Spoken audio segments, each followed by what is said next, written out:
ಮನೇನ ಮ್ಯಾನೇಜ್ ಮಾಡೋದು ಒಂದು ಆರ್ಟ್.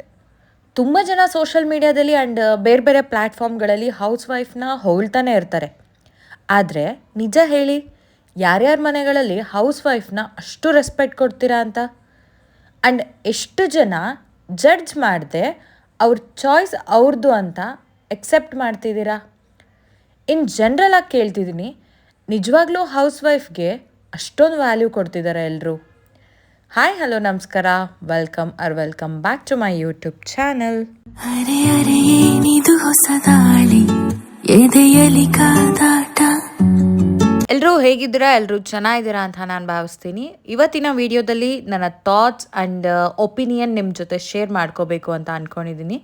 ನೀವು ವಿಡಿಯೋ ನೋಡ್ತಾ ಆ್ಯಂಡ್ ನಾನು ಹೇಳೋದು ಕೂಡ ಕೇಳ್ತ್ಕೊಳ್ಳಿ ಆ್ಯಂಡ್ ಲಾಸ್ಟ್ವರೆಗೂ ಮಿಸ್ ಮಾಡದೆ ವಿಡಿಯೋ ನೋಡಿ. ಯಾಕಂದರೆ ಈ ಥಾಟ್ಸ್ ಎಲ್ಲ ನಾನು ಜನರಲ್ ಆಗಿ ಹೇಳ್ತಿರೋದು ಒಂದು ಹೋಮ್ ಮೇಕರ್ ಬಗ್ಗೆ ಆ್ಯಂಡ್ ಒಂದು ಹೌಸ್ ವೈಫ್ ಬಗ್ಗೆ. ಈ ನಡುವೆ ತುಂಬಾ ಮಾತುಗಳು ಬರ್ತಿರೋದು. ಸೊ ಏನಂದರೆ, ತುಂಬ ಜನ ಹೌಸ್ ವೈಫ್ಸ್ನ ರೆಸ್ಪೆಕ್ಟ್ ಕೊಡದೆ ನೋಡ್ತಾರೆ. ನಾನಿಲ್ಲಿ ಹೋಮ್ ಮೇಕರ್ ಅಂತ ಹೇಳಿದೆ, ಹೌಸ್ ವೈಫ್ ಅಂತ ಹೇಳೋಕೆ ರೀಸನ್ ಏನು ಅಂದರೆ, ಹೋಮ್ ಮೇಕರ್ ಅನ್ನೋದು ಯಾರು ಬೇಕಾದರೂ ಆಗ್ಬೋದು. ಒಂದು ವರ್ಕಿಂಗ್ ಲೇಡಿ ಕೂಡ ಅಥವಾ ಒಂದು ಹಸ್ಬೆಂಡ್ ಕೂಡ ಆಗ್ತಾರೆ. ಮನೆ ಕೆಲಸ ಮಾಡೋದ್ರಲ್ಲಿ ಇಂಟ್ರೆಸ್ಟ್ ಇದ್ದರೆ ಹೋಮ್ ಮೇಕರ್ ಆಗ್ಬೋದು. ಆದರೆ ಅವರಿಗೆ ಇದು ಟೆಂಪ್ರರಿ ಜಾಬ್. ಮನೆ ಕೆಲಸನ ಸ್ಕಿಪ್ ಮಾಡೋ ಆಪ್ಷನ್ ಇರುತ್ತೆ ಅವರಿಗೆ, ಇಲ್ಲಾಂದರೆ ಬೇರೆಯವ್ರ ಹೆಲ್ಪ್ ತೊಗೊಳ್ಳೋ ಆಪ್ಷನ್ ಕೂಡ ಇರುತ್ತೆ.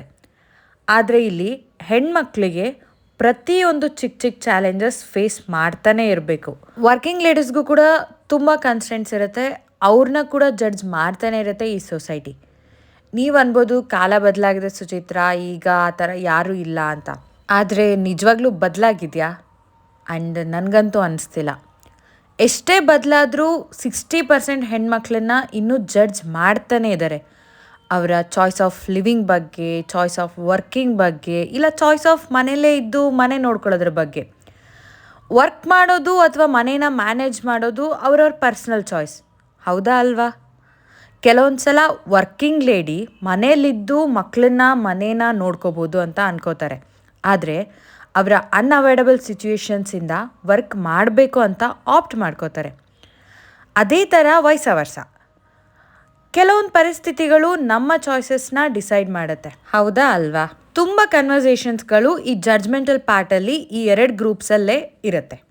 ಹೌಸ್ ವೈಫ್ ಏನಂದರೆ, ಈ ವರ್ಕಿಂಗ್ ವುಮೆನ್ಗೆ ಏನಿರುತ್ತೆ, ಹಾಯಾಗಿ ಕೆಲ್ಸಕ್ಕೆ ಹೋಗ್ತಾರೆ, ಮನೆ ಮ್ಯಾನೇಜ್ ಮಾಡೋದು ಎಷ್ಟು ಕಷ್ಟ ಅವ್ರಿಗೇನು ಗೊತ್ತು ಅಂತ ಅನ್ಕೋತಾರೆ. ಆ್ಯಂಡ್ ವರ್ಕಿಂಗ್ ವುಮೆನ್ ಏನಂದರೆ, ಹೌಸ್ ವೈಫ್ ಕೆಲಸ ಹಾಯಾಗಿ, ವರ್ಕ್ ಟೆನ್ಷನ್ ಇರಲ್ಲ, ಆರಾಮಾಗಿ ಮನೇಲಿ ರೆಸ್ಟ್ ಮಾಡಿಕೊಂಡು ಮೂವಿ ನೋಡ್ಕೊಂಡಿರ್ತಾರೆ ಅಂತ ಅಂದ್ಕೊಳ್ತಾರೆ, ಹೌದಾ ಅಲ್ವಾ? ನೋ ಅಫೆನ್ಸ್ ಲೇಡೀಸ್, ನಾನಿಲ್ಲಿ ಇವ್ರದ್ದು ತಪ್ಪು ಅಂತ ಹೇಳ್ತಿಲ್ಲ. ಆದರೆ ನನ್ನ ಉದ್ದೇಶ ಏನಂದರೆ, ಹೌಸ್ ವೈಫ್ ಮಾಡೋದು ತುಂಬ ಕಷ್ಟವಾದ ಕೆಲಸ. ನೀನೇನು ಹೌಸ್ ವೈಫಾ ಅಂತ ಕೇಳ್ಬೋದು. ಬಟ್ ನಾನು ನನ್ನ ಅಮ್ಮ ಹೌಸ್ ವೈಫ್ ಆಗಿ ಮಾಡಿರೋದನ್ನ ಆ್ಯಂಡ್ ಮಾಡ್ತಾ ಇರೋದನ್ನ ಆ್ಯಂಡ್ ವೇದಾಂಟಿ ನನ್ನ ಅಕ್ಕ ಅವ್ರ ಅತ್ತೆ ಆ್ಯಂಡ್ ಈಗ ನನ್ನ ಅಕ್ಕ, ಇವ್ರನ್ನೆಲ್ಲ ನೋಡಿಕೊಂಡು ಬೆಳೆದಿದ್ದೀನಿ. ಆ್ಯಂಡ್ ವರ್ಕಿಂಗ್ ವುಮೆನ್ಗೆ ಎಷ್ಟು ಡಿಫ್ರೆನ್ಸ್ ಇದೆ ಅಂತ ತಿಳ್ಕೊಂಡು ಹೇಳ್ತಿದ್ದೀನಿ. ಹೌಸ್ ವೈಫ್ ಆಗಿ ತುಂಬಾ ರೆಸ್ಪಾನ್ಸಿಬಿಲಿಟೀಸ್ ತೊಗೋಬೇಕಾಗತ್ತೆ. ಈ ರೆಸ್ಪಾನ್ಸಿಬಿಲಿಟೀಸ್ ಫುಲ್ಫಿಲ್ ಮಾಡ್ತಾ ಕೂಡ ತುಂಬ ಸಲ ಬೇರೆ ಬೇರೆ ಮಾತುಗಳನ್ನ ಕೇಳಬೇಕಾಗತ್ತೆ.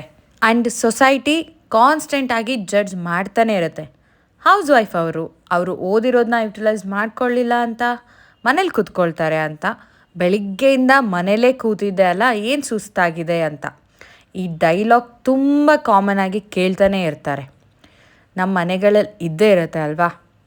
ವರ್ಕ್ ಮಾಡೋ ಹೆಣ್ಮಕ್ಳಿಗೇನೋ ಹೌಸ್ ವೈಫ್ ಲೈಫು ಈಸಿ ಅನಿಸುತ್ತೆ, ಆ್ಯಂಡ್ ಮನೇಲಿರೋ ಹೆಣ್ಮಕ್ಳಿಗೇನೋ ಜಾಬ್ಗೆ ಹೋಗೋದು ಒಳ್ಳೆಯದು, ಮನೇಲಿ ಕೆಲಸಗಳನ್ನ ಶೇರ್ ಮಾಡ್ಕೋಬೋದು ಆ್ಯಂಡ್ ಫೈನಾನ್ಷಿಯಲಿ ಇಂಡಿಪೆಂಡೆಂಟ್ ಆಗಿ ಇರ್ಬೋದು ಅಂತ ಇರುತ್ತೆ.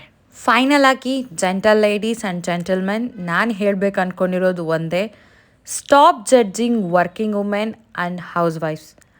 ಯಾರ ಕೆಲಸ ಎಷ್ಟು ಕಷ್ಟ ಅಂತ ಅವ್ರವ್ರಿಗೆ ಮಾತ್ರ ಗೊತ್ತಿರುತ್ತೆ. ಒಂದು ಹೌಸ್ ವೈಫ್ ಬಕೆಟಲ್ಲಿ ಕಾಣದೇ ಇರೋಷ್ಟು ಕೆಲಸಗಳು ಇರುತ್ತೆ. ಹೊರಗಡೆಯಿಂದ ಬಂದಾಗ ಮನೆ ನೀಟಾಗಿರೋದು, ಫ್ರೆಶ್ ಆಗಿ ಮಾಡಿರೋ ಅಡುಗೆ, ಕ್ಲೀನಾಗಿ ತೊಳೆದಿರೋ ಬಟ್ಟೆ, ಪಾತ್ರೆಗಳನ್ನ ಕಂಡ್ರೆ ಇದೆಲ್ಲದಕ್ಕೂ ಕಾರಣ ಮನೇಲಿರೋ ಆ ಹೌಸ್ ವೈಫೇ. ಅವರೇನಾದರೂ ಇದೆಲ್ಲ ಮಾಡಿಲ್ಲ ನೀವು ಬರೋದ್ರೊಳಗೆ ಅಂದರೆ ನಿಮ್ಮ ಜೀವನ ಗೋಳೆ. ಆ್ಯಂಡ್ ಒಂದು ವರ್ಕಿಂಗ್ ಲೇಡಿ ಕೂಡ ಹೊರಗಡೆ ಕೆಲಸ ಮಾಡಿಕೊಂಡು ಇದೆಲ್ಲ ಕೆಲಸನೂ ಮಾಡ್ತಾರೆ. ಅವ್ರು ಹೆಲ್ಪ್ ತಗೊಳ್ತಾರೆ, ನಾನು ಇಲ್ಲ ಅನ್ನಲ್ಲ. ಆದರೆ at the end of the day ಇದು ಅವರ ರೆಸ್ಪಾನ್ಸಿಬಿಲಿಟಿನೇ. ನಾನು ಯಾರನ್ನೂ ಡಿಮೊರಲೈಸ್ ಮಾಡ್ತಿಲ್ಲ. ಬಟ್ ಈ ಮಧ್ಯೆ ಇದೇ ಆಗ್ತಿದೆ, ಪದೇ ಪದೇ ವರ್ಕಿಂಗ್ ಲೇಡಿ ಮನೇಲಿರೋ ಹೆಣ್ಮಕ್ಳ ಮೇಲೆ ತುಂಬ ತಪ್ಪು ಮೈಂಡ್ಸೆಟ್ಟಲ್ಲಿದ್ದಾರೆ. ಕೆರಿಯರ್ ಓರಿಯೆಂಟೆಡ್ ಆಗಿರೋದು ತಪ್ಪು ಅಲ್ಲ, ಹಾಗಂತ ಬೇರೆಯವ್ರನ್ನ ಜಡ್ಜ್ ಮಾಡೋ ರೈಟ್ ಮಾತ್ರ ಯಾರಿಗೂ ಇಲ್ಲ. ಒಬ್ಬರು ಒಂದು ಡಿಸಿಷನ್ ತೊಗೊಂಡಿದ್ದಾರೆ ಅಂದರೆ ಅದ್ರ ಹಿಂದೆ ತುಂಬ ರೀಸನ್ಸ್ ಇರುತ್ತೆ. ಅದರಲ್ಲಿ ಫ್ಯಾಮಿಲಿ, ಸೊಸೈಟಿ ಎಲ್ಲ ನೋಡಿ ಅನ್ಅವಾಯ್ಡಬಲ್ ಸಿಚುಯೇಷನಲ್ಲಿ ಮಾಡಿರೋ ಡಿಸಿಷನ್ಸ್ಗಳೇ ಜಾಸ್ತಿ ಇರುತ್ತೆ. ಸೊ ಪೀಪಲ್, ಈ ಪ್ರಪಂಚದಲ್ಲಿ ಆಲ್ರೆಡಿ ಏನೇನೋ ನಡೀತಿದೆ. ನಾವು ಮಾಡ್ಬೋದಾದ ಲೀಸ್ಟ್ ಥಿಂಗ್ ಏನಂದರೆ ಇನ್ನೊಬ್ಬರನ್ನ ಜಡ್ಜ್ ಮಾಡದೇ ಇರೋದು. ಪ್ರತಿಯೊಬ್ಬರು ಏನೋ ಒಂದು ಸಮಸ್ಯೆಗಳಿಂದ ಕಷ್ಟಪಡ್ತಾನೇ ಇದ್ದಾರೆ. ಈ ಪ್ರಪಂಚದಲ್ಲಿ ಎಲ್ಲರ ಜೊತೆ ನಕ್ಕೊಂಡು ಮಾತಾಡಿ, ಅದು ಕೂಡ ಯಾವುದೇ ಕಲ್ಮಶ ಇಲ್ಲದೆ. ಒಂದು ಸಣ್ಣ ಸ್ಮೈಲ್ ಜೊತೆ ಎಲ್ಲರನ್ನೂ ಮಾತಾಡಿಸಿದ್ರೆ ಅದು ಕೊಡೋ ಮೋಟಿವೇಶನ್ ಇನ್ನೊಂದು ಲೆವೆಲಲ್ಲಿರುತ್ತೆ. ಒಂದು ಸಲ ಈ ಥರ ಮಾಡಿ ನೋಡಿ, ಚೇಂಜ್ ನಿಮಗೆ ಕಾಣುತ್ತೆ. So all husbands, thank your wife ನಿಮ್ಮನ್ನು ಆ್ಯಂಡ್ ನಿಮ್ಮ ಮನೇನ ಪ್ರೀತಿಯಿಂದ ನೋಡ್ಕೊಳ್ತಿರೋದಕ್ಕೆ. And all wives, thank your husband ನಿಮಗೆ ಆ್ಯಂಡ್ ನಿಮ್ಮ ಫ್ಯಾಮಿಲಿಗೆ ಒಂದು ಇನ್ವಿಸಿಬಲ್ ಸಪೋರ್ಟ್ ಸಿಸ್ಟಮ್ ಆಗಿರೋದಕ್ಕೆ. ಆ್ಯಂಡ್ ಆಲ್ ಅತ್ತೆಂದರು, ನಿಮ್ಮ ಸೊಸೆನ ಪ್ರೀತಿಸಿ, ಯಾಕಂದರೆ ನಿಮ್ಮ ಮಗನಿಗೆ ಮಾತ್ರ ಅಲ್ಲ, ಸೊಸೆಗೂ ಕೂಡ ಈ ಪ್ರೀತಿ ಸಿಗಬೇಕು. ಆ್ಯಂಡ್ ಆಲ್ ಸೊಸೆಂದರು, ನಿಮ್ಮ ಅತ್ತೆಗೆ ರೆಸ್ಪೆಕ್ಟ್ ಕೊಡಿ. ನಿಮಗೆ ಈ ಫ್ಯಾಮಿಲಿ ಸಿಕ್ಕಿದೆ ಅಂದರೆ ಅದು ಅವರಿಂದಾನೆ. ಸ್ವಲ್ಪ ಮ್ಯೂಚುವಲ್ ಅಂಡರ್ಸ್ಟ್ಯಾಂಡಿಂಗ್ ಇದ್ದರೆ ಎಲ್ಲರೂ ಖುಷಿಯಾಗಿರ್ಬೋದು. And every housewife, please please pamper yourself, love yourself. First ನೀವು, ಆಮೇಲೆ ಯಾರಾದರೂ. ಯಾಕಂದರೆ ನಿಮ್ಮನ್ನು ನೀವೇ ಖುಷಿಯಾಗಿ ಇಟ್ಕೋಬೋದು, ಇನ್ನೊಬ್ಬರಿಗೆ ಆ ಚಾನ್ಸೇ ಕೊಡಬೇಡಿ. ನೀವು ಖುಷಿಯಾಗಿ ಇದ್ದರೆ ನಿಮ್ಮ ಆರೋದಿಂದ ಎಲ್ಲರೂ ಖುಷಿಯಾಗಿರ್ತಾರೆ. ನಿಮ್ಮ ಹ್ಯಾಪಿನೆಸ್ ಇನ್ನೊಬ್ಬರ ಮೇಲೆ ಡಿಪೆಂಡ್ ಆಗಿರಬಾರ್ದು. ನಿಮ್ಮನ್ನು ನೀವು ಫಿಸಿಕಲ್ ಆಗಿ ಆ್ಯಂಡ್ ಮೆಂಟಲ್ ಆಗಿ ಫಿಟ್ಟಾಗಿ ಇಟ್ಕೊಳ್ಳಿ. ಎಕ್ಸಸೈಸ್ ಅಥವಾ ವಾಕಿಂಗ್ ಮಾಡಿ, ಫಿಟ್ಟಾಗಿರಿ. ನಿಮ್ಮ ವಾರ್ಡ್ರೋಬಲ್ಲಿರೋ ಒಳ್ಳೆ ಸೀರೆ ಅಥವಾ ಒಳ್ಳೆ ಬಟ್ಟೆ ಹಾಕ್ಕೊಳ್ಳಿ, ಚೆನ್ನಾಗಿ ರೆಡಿಯಾಗಿ. ಯಾರಿಗೋಸ್ಕರನೋ ರೆಡಿ ಆಗಬೇಡಿ, ನೀವು ನಿಮಗೋಸ್ಕರ ರೆಡಿಯಾಗಿ. ನಿಮ್ಮನ್ನು ನೀವು ಚೆನ್ನಾಗಿ ಕಾಣಿಸ್ಕೊಂಡು ಹ್ಯಾಪಿಯಾಗಿ ಫೀಲ್ ಆಗೋಕ್ಕೋಸ್ಕರ ರೆಡಿಯಾಗಿ. ನೀವು ರೆಡಿಯಾಗಿ ಹೊರಗಡೆ ಬಂದರೆ ನಿಮ್ಮ ಮಕ್ಕಳ ಮುಖದಲ್ಲಿ ಕಾಣೋ ಆ ಸ್ಮೈಲ್ಗೋಸ್ಕರ ರೆಡಿಯಾಗಿ. ನಿಮ್ಗೆ ಇಷ್ಟ ಆಗೋ ಒಂದು ಒಳ್ಳೆ ಡಿಶ್ ಮಾಡಿಕೊಂಡು ನಿಮಗೆ ನೀವೇ ಟ್ರೀಟ್ ಕೊಡ್ಕೊಳ್ಳಿ. ನೀವು ಮಾಡೋ ಹಾರ್ಡ್ ವರ್ಕ್ಗೆ ಯು ಡಿಸರ್ವ್ ಇಟ್. ಯಾರೂ ನಿಮ್ಮನ್ನು ಡಿಸ್ರೆಸ್ಪೆಕ್ಟ್ ಮಾಡಲ್ಲ. ಕಾನ್ಫಿಡೆಂಟಾಗಿ ಹೇಳಿ, ಎಸ್ ನಾನು ಹೌಸ್ ವೈಫ್ ಅಂತ, ನನ್ನಿಂದ ನಮ್ಮನೆ ಪೀಸ್ಫುಲ್ಲಾಗಿ ನಡೀತಿದೆ ಅಂತ. ಹ್ಯಾಪಿಯಾಗಿರಿ, ಬುಕ್ಸ್ ಓದಿ, ಹೊರಗಿನ ಜಗತ್ತಲ್ಲಿ ಏನು ನಡೀತಿದೆ ಅಂತ ತಿಳ್ಕೊಳ್ಳಿ ಆ್ಯಂಡ್ ಅಪ್ಡೇಟ್ ಆಗಿರಿ. ಅದು ನಿಮಗೆ ಕಾನ್ಫಿಡೆನ್ಸ್ ಕೊಡುತ್ತೆ. ಆ್ಯಂಡ್ ಐ ಹೋಪ್ ಈ ವಿಡಿಯೋಯಿಂದ ಒಬ್ಬರು ಫೇಸಲ್ಲಾದರೂ ಸ್ಮೈಲ್ ಬಂದಿರುತ್ತೆ ಅಂತ. ಆ್ಯಂಡ್ ಈ ವಿಡಿಯೋ ನಿಮ್ಮನ್ನು ಮೋಟಿವೇಟ್ ಮಾಡಿದ್ರೆ please like, share and subscribe. And ಮತ್ತೆ ಹೊಸ ವಿಡಿಯೋ ಜೊತೆ ಸಿಗ್ತೀನಿ. Until then bye, take care, keep smiling.